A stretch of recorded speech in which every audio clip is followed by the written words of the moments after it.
These spontaneous decisions are sometimes the best, and when one wants to wander a little bit, even the grey and rainy weather can't stop him. So that's how I found myself on the road for a 3-day trip to Czechia. And because 3 days are not enough for visiting distant places, with friends of mine I opted for a short trip from Vienna through Linz, through the border, and to Lipno in South Bohemia.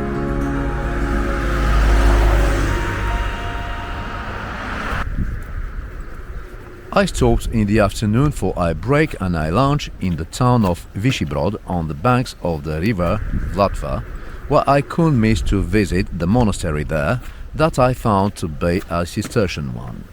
It's just after my visit that I made some research on it, and I found that the Vyšší monastery, or Hohenfurt Abbey, was founded in 1259 after previous negotiations with the Cistercian General Chapter in the French city of Citeaux, which revealed to be the original house of the Order of Cistercians.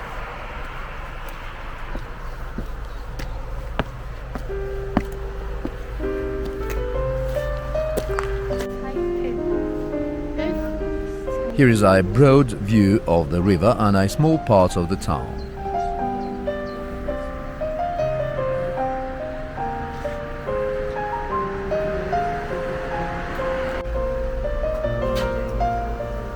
The first monks came here from the Cistercian monastery in Vyšší near the Austrian city of Linz, and a small community still lives here nowadays. The name of the town and of the monastery, Vyšší, means literally a high ford and came as a translation from its ancient German name Hohenfurt. Centuries ago, the whole monastery was enclosed in by a stone wall with cylindrical towers. Unfortunately, today only a small part of this wall is preserved.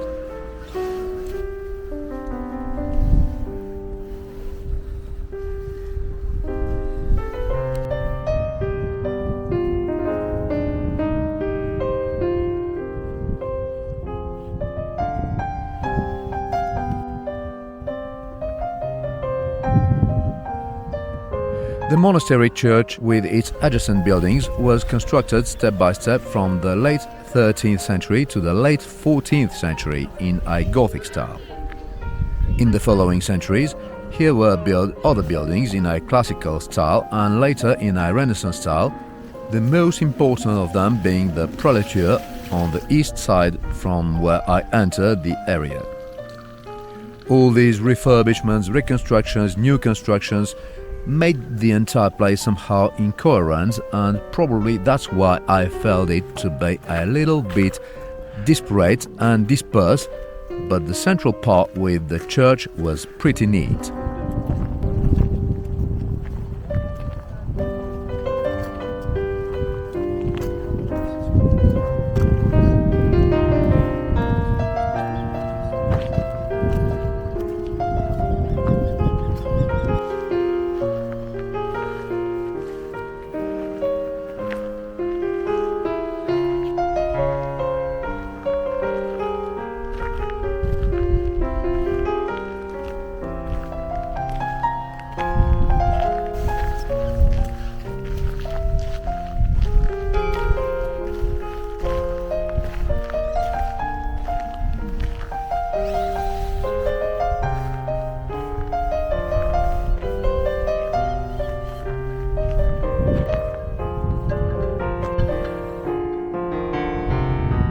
I found this fountain in the monasterial courtyard with these dragon heads pots and a statue, although I couldn't find to whom the statue was dedicated.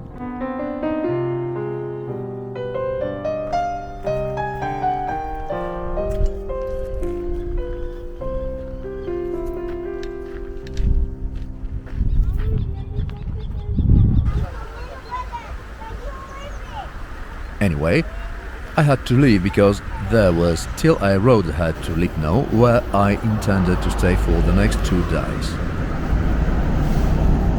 In 400 Metern rechts abbiegen auf die 162.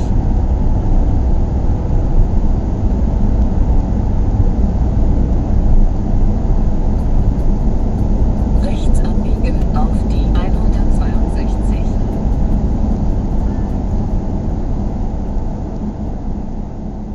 In the meantime, the weather got worse, and by the time I arrived there, the rain turned into snow, although it melted almost immediately.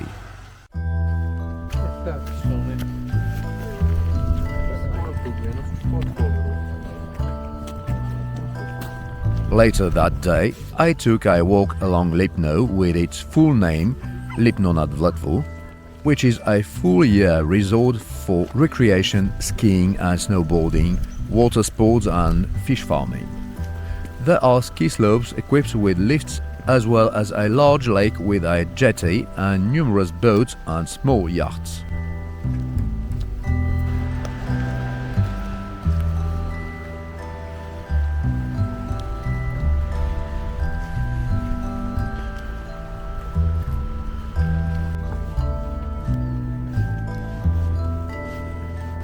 In fact, the lake is a giant reservoir, but you couldn't tell it, so there is always tourists and visitors, except probably in time like this where there is no more enough snow for skiing and is too cold to lounge by the water.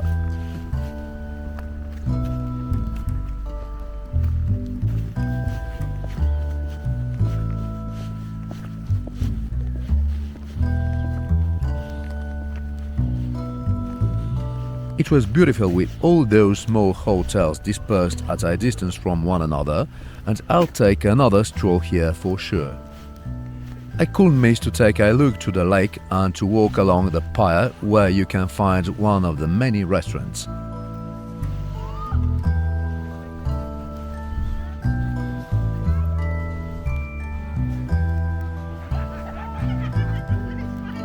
It seems that even in this nasty weather, there are tourists that have fun.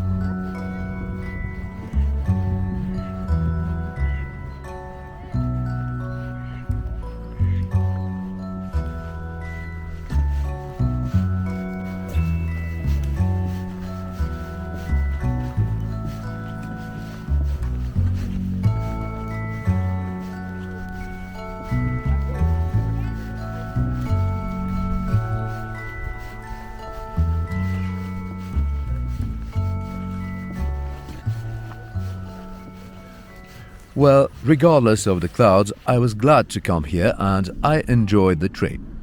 Hope that tomorrow the weather will be better.